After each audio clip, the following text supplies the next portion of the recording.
Hola, muy buenas tardes. Mi nombre es Anayeli Martínez y el tema que voy a explicar es macroeconomía.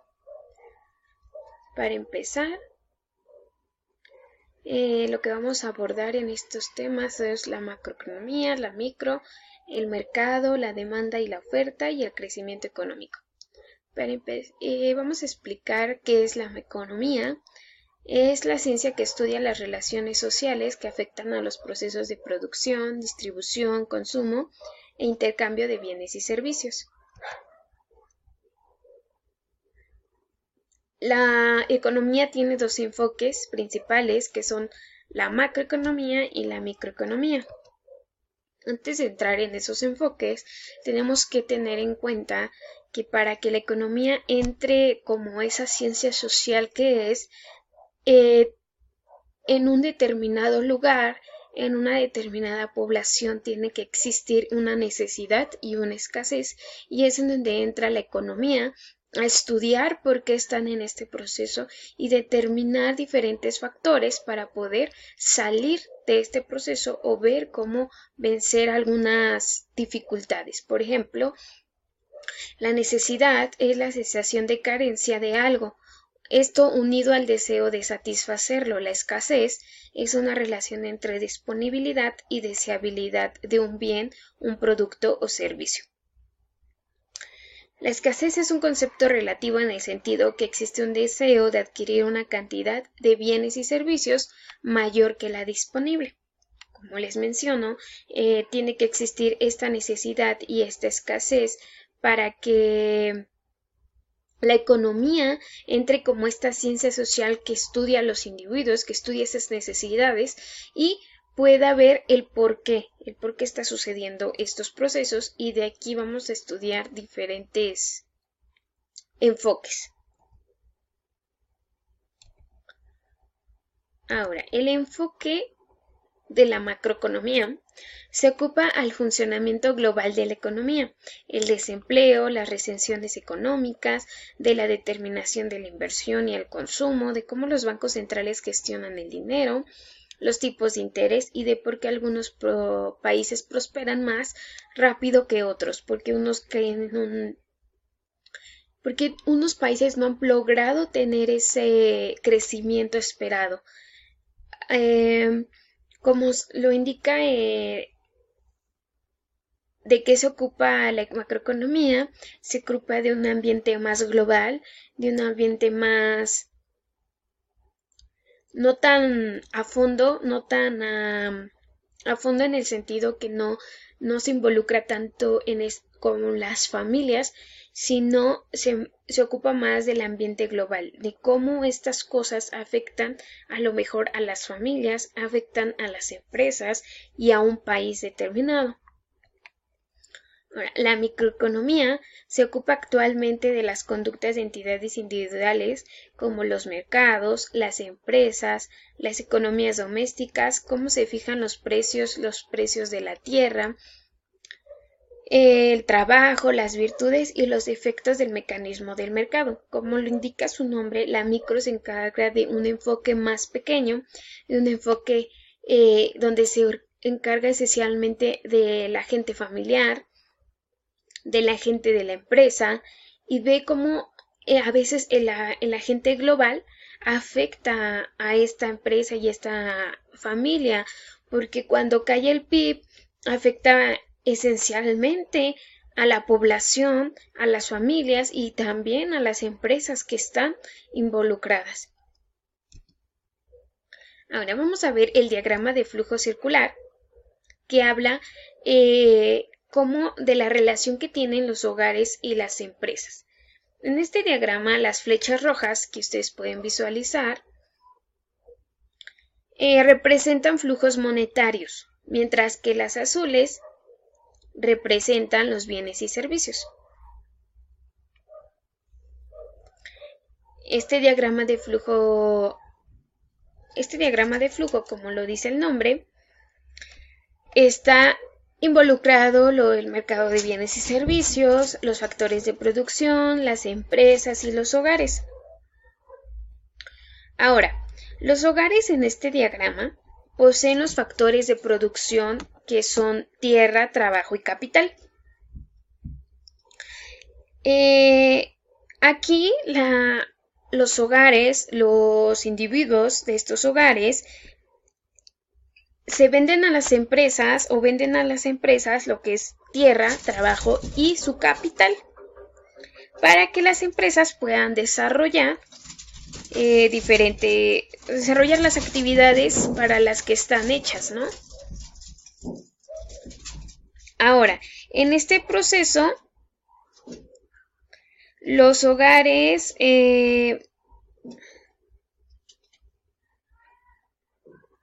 las empresas fabrican bienes y servicios con los factores de producción que los hogares les han vendido, y entonces se crea este diagrama de flujo. Ahora, los hogares y las empresas interactúan en dos tipos de mercados, en el mercado de bienes y servicios y en el mercado de factores de producción. En el mercado de bienes y servicios, los hogares son demandantes. Estos hogares son demandantes. Y las empresas son oferentes. En los hogares adquieren servicios, adquieren bienes y por lo tanto son los demandantes, mientras que las empresas son los oferentes, ya que ellos producen esos bienes y producen esos servicios.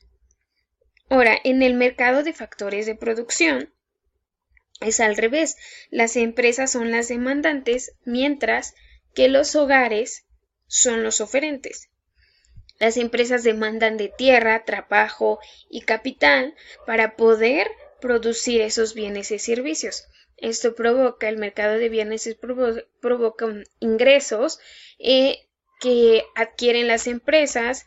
Ellos tienen que dar salarios, alquileres y rentas a hogares. De los hogares salen gastos para adquirir bienes y servicios.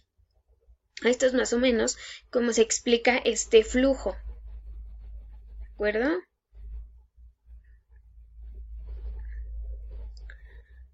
Ahora, la demanda. Para explicar un poquito más este sentido, este concepto, la demanda, la curva de la demanda de un bien determina la cantidad de dicho bien que los compradores desean comprar para cada nivel de precio, manteniendo constantes otros factores, como gustos, precios y de bienes relacionados.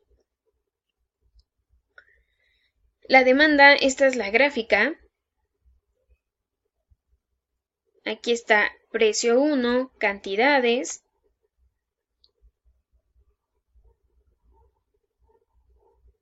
Y la demanda tiene una pendiente negativa, ya que a medida que sube el precio disminuye la cantidad demandada, mientras que baja el precio aumenta la cantidad demandada. Esto es lo que es la demanda. La oferta, sin en cambio, determina la cantidad de un bien que los vendedores ofrecen al mercado en función del nivel del precio. La curva de la oferta tiene una pendiente positiva, ya que a medida que sube el precio, aumenta la cantidad ofertada, y mientras que si baja el precio, disminuye la cantidad ofrecida. Esto es entre oferta y demanda. Cuando existe demasiada oferta, cuando existe demasiada demanda, esta es negativa, ya que mientras sube el precio, mientras baja el precio, aumenta la cantidad, y mientras sube el precio, disminuye la cantidad. O sea que menos gente requiere de ese servicio o de ese bien. Y la oferta, cuando sube el precio, aumenta la cantidad ofertada, y cuando baja el precio, disminuye la cantidad ofrecida. ¿Ok? Ahora, la oferta y la demanda Es el punto de corte de las curvas de oferta y demanda, se denomina punto de equilibrio, determinando una cantidad y un precio de mercado. Este es el punto de equilibrio.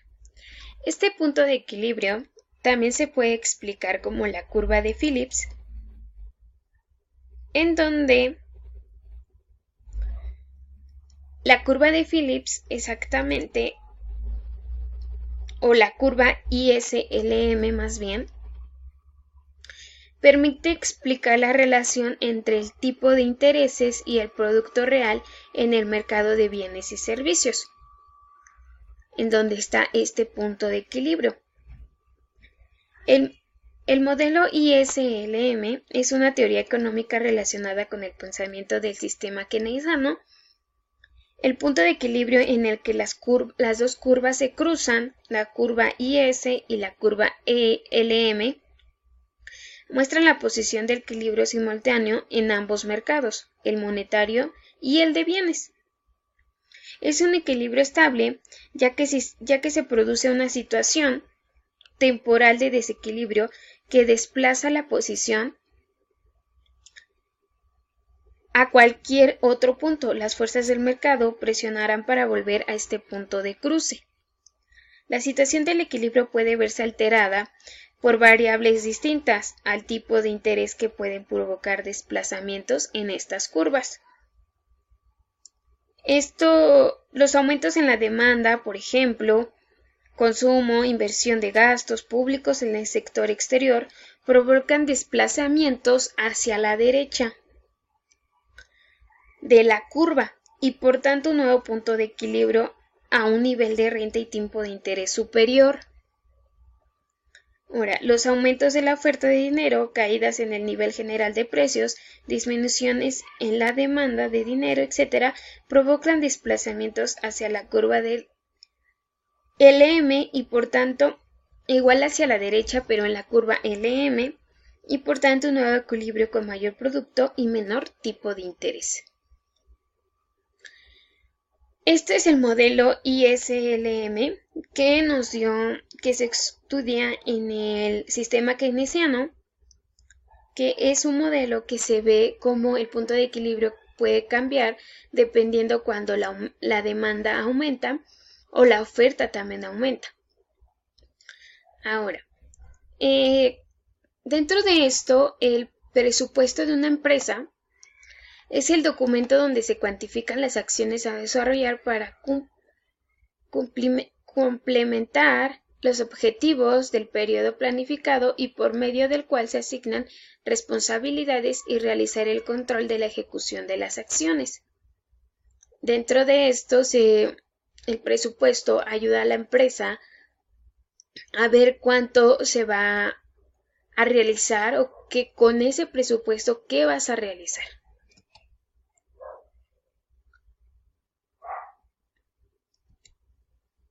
Ahora, en el mercado. El mercado del trabajo. La función de demanda de trabajo, solicitud de trabajo por parte de las empresas, tiene una pendiente negativa, ya vimos hace momento que la demanda siempre va a tener una curva negativa respecto al salario. Cuanto más bajos sean los salarios reales, más trabajo demandarán las empresas. La oferta de trabajo tiene pendiente positiva respecto al salario. Cuanto más elevados sean los sueldos, la gente querrá trabajar más. ¿Ok?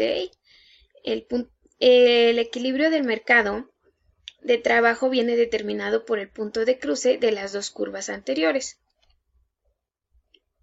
Oferta y demanda. Este es el equilibrio del mercado del trabajo, en donde existe un equilibrio entre el trabajo establecido y el salario. Esto muy posiblemente puede pasar. Ahora vamos a estudiar un poco las escuelas de pensamiento. Dos de las principales escuelas de pensamiento económico, la escuela clásica y la escuela keynesiana, discrepan sobre cuál es la situación en la que se encuentra actualmente este mercado de trabajo. La clásica, por ejemplo, dice que el mercado de trabajo está siempre en situación de pleno empleo. Esto se debe a que los salarios son sensibles a la baja, Si hay desempleos, los salarios tienden a bajar. Los los desempleos estarán dispuestos a trabajar por menos dinero. Los desempleados en esta escuela clásica piensa que como existe tanto nivel de desempleo, los empleados buscan tener dinero, buscan tener trabajo. Para esto, aunque les paguen algo mínimo, ellos están dispuestos a ser contratados por más mano de obra, haciendo más mano de obra y menos dinero, haciendo que el desempleo pues desaparezca. Ahora, los keynesianos, el mercado de trabajo no está siempre en situación de pleno empleo, sino que puede existir desempleo. Esto se explica porque los salarios a corto plazo son rígidos a la baja. Aunque haya desempleo, los sindicatos van a aceptar una bajada de sueldos, lo que impediría que aumente la demanda de trabajo. El sistema keynesiano dice que siempre va a haber en un determinado tiempo, explica por qué los salarios a corto plazo son bajos y por qué los sindicatos no van a aceptar esta baja de sueldos, ¿no? Lo que impide que la demanda de trabajo pues aumente. El sistema keynesiano se puede ver de una forma más real en este tiempo, aunque el clásico también, porque ahora la mano de obra es tan barata porque no le da los desempleados por tener trabajo aceptan lo que sea, y aunque el dinero que les estén pagando no sea lo justo por las tantas excesas horas que trabajan. Bueno, la tasa de interés. Podemos definir interés como el rendimiento sobre el capital. La política monetaria actúa a través de la tasa de interés. Ahora, cuando el Banco Central aumenta la tasa de interés, nos está indicando que ahorremos, o dicho de otra forma, que disminuyamos el consumo. Y si disminuye la tasa de interés, nos está indicando que consumamos. El Banco Central tiene,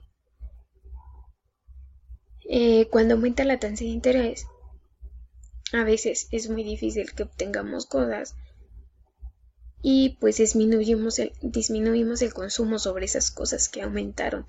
Pero cuando baja el interés, compramos, podemos consumir más.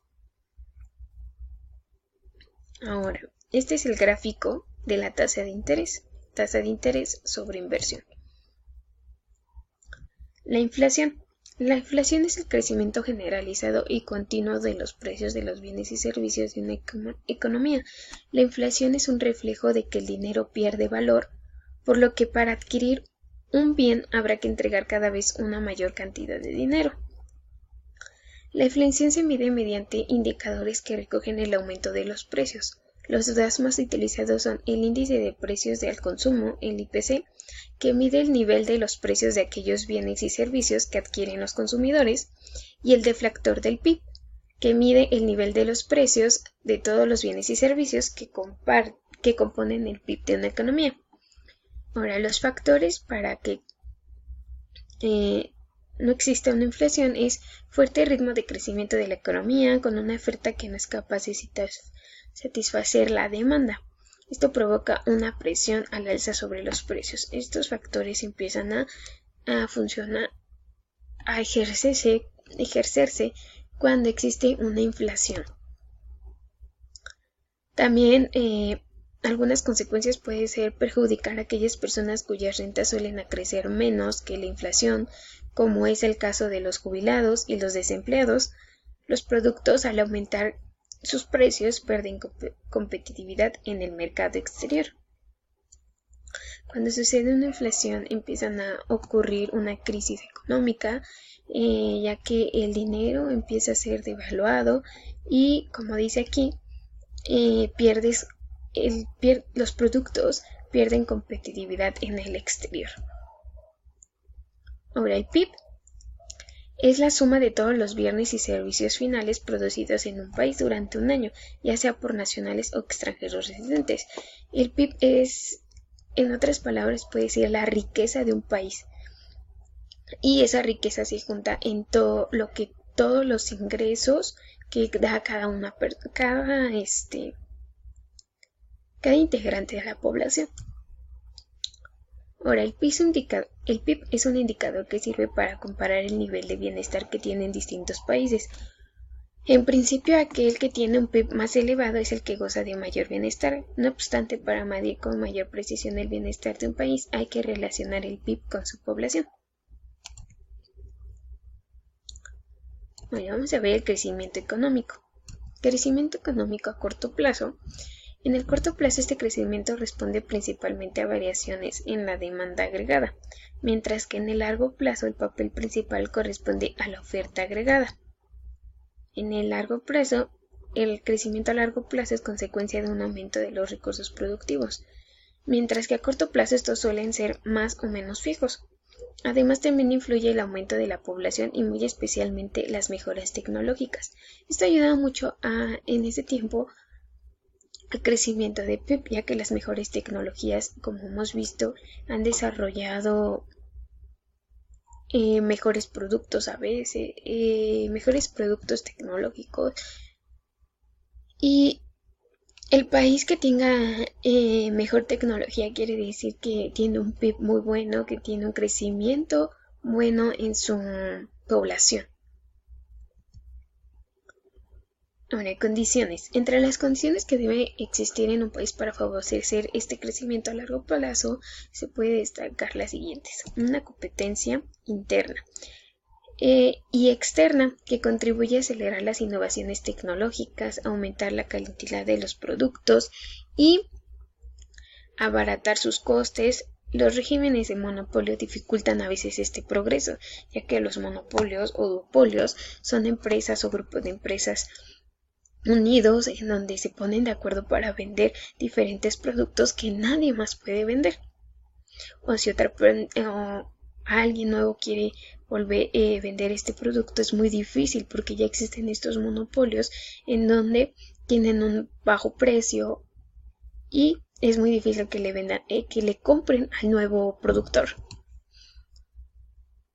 Ahora, un sistema legal eficaz que sea capaz de resolver los litigios con rapidez es un mercado de capital desarrollado, capaz de promover el ahorro y de canalizarlo hacia la inversión.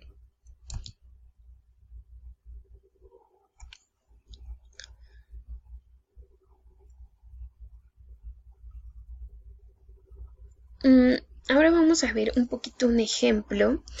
Este es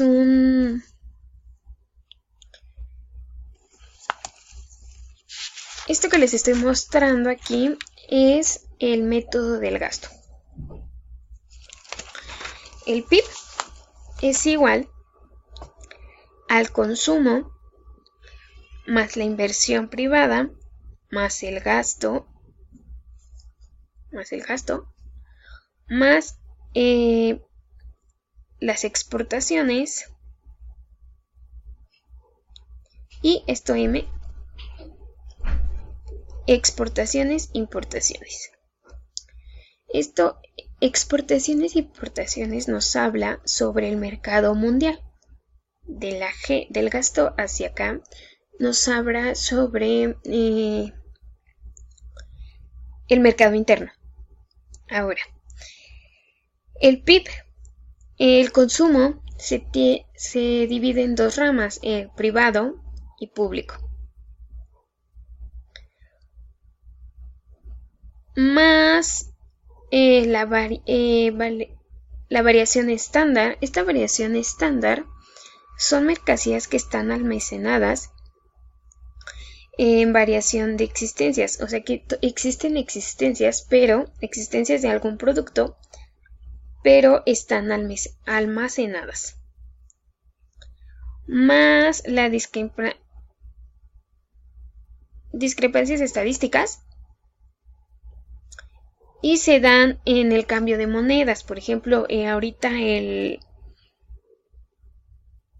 internacionalmente la moneda utilizada es el dólar. En Latinoamérica y casi en toda Europa antes era el oro. Cuando se cambia a dólar, todo es, si tú quieres viajar, lo tienes que convertir a dólares para poder gastar, y eso es a veces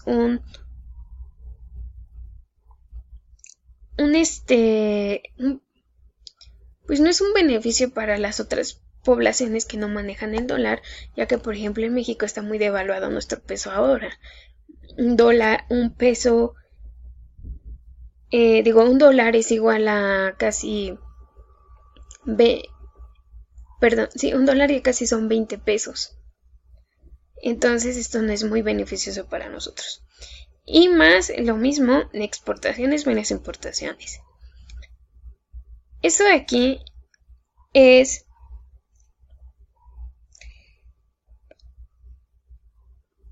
la formación bruta de capital total, privado y público. ¿Ok? Con esta formulita, por decirlo así, con este método, vamos a obtener el PIB total de una población.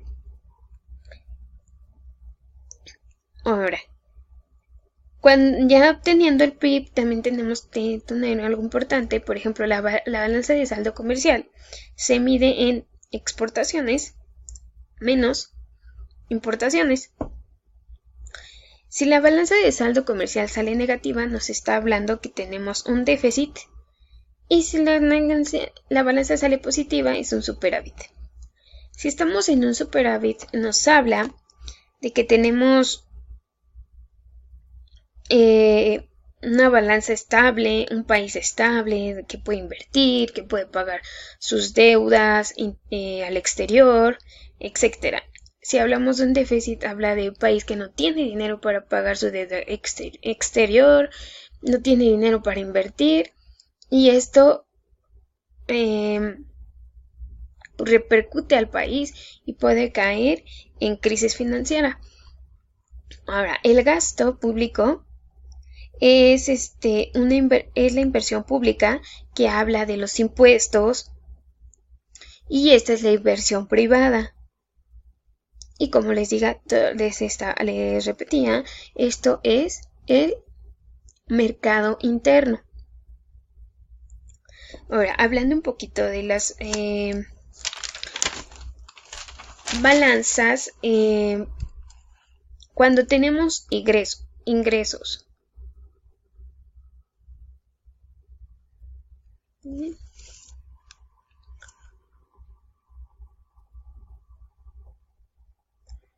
Tenemos ingresos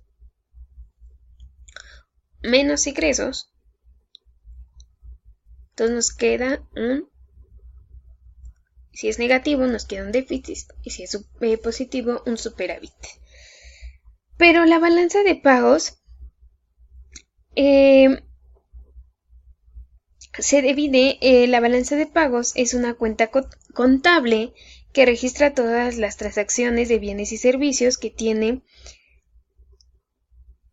todos los países del mundo y registra la inversión extranjera. Ahora, la balanza de pagos se divide en balanza de cuenta corriente, y esta a su vez se divide en balanza comercial y balanza de servicios o factorial. La balanza cuenta corriente registra bienes y servicios. La balanza comercial registra los bienes tangibles y la balanza de servicios o factorial registra los bienes intangibles. ¿Ok?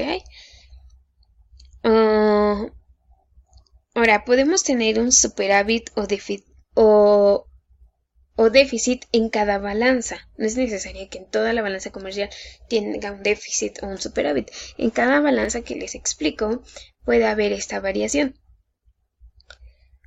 Ahora, la balanza de capital y financieras es la segunda balanza. Esta se divide en balanza de capital, balanza financiera. La balanza de capital es todo el dinero del capital extranjero, o sea, los empresarios meten su dinero en cuentas bancarias, y la balanza financiera es todas las inversiones en la bolsa de valores.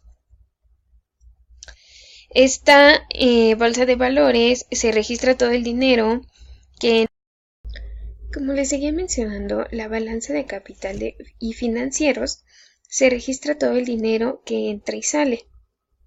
O sea, una inversión ya sea directa o indirecta. La indirecta siempre va a generar empleo, la indirecta no, ya que esta indirecta se mete a la bolsa de valores, países extranjeros vienen, invierten aquí en la bolsa de valores y esto crea una fuga de capitales, mientras que la directa genera empleo, ya que empresas extranjeras vienen, ponen una empresa y generan un empleo.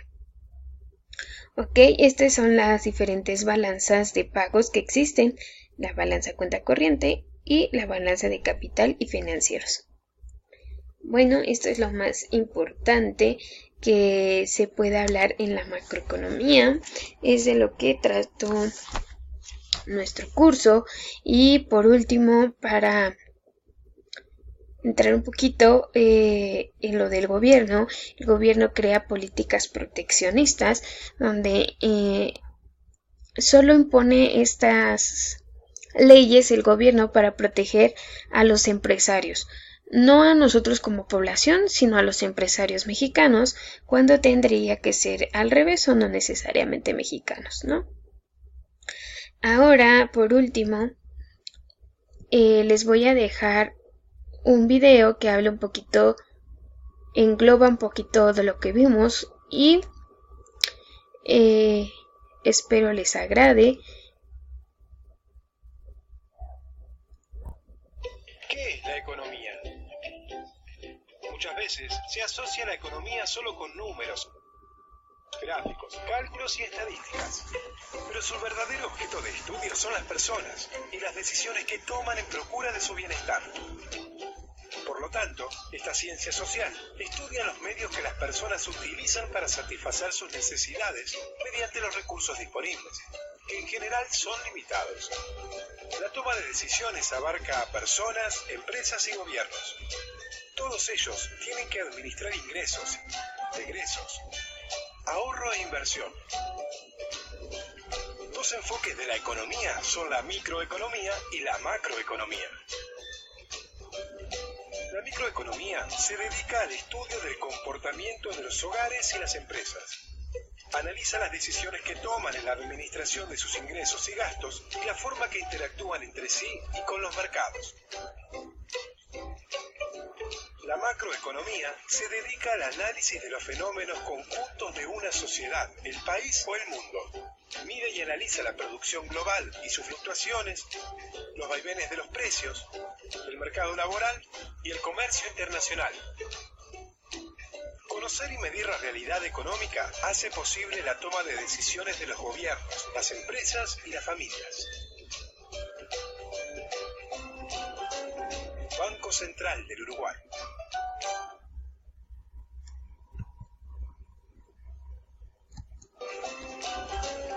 Banco Central del Uruguay. Bueno, como habla el video, es necesario tener estas decisiones, tomar estas decisiones, que el gobierno tenga que tomar estas decisiones para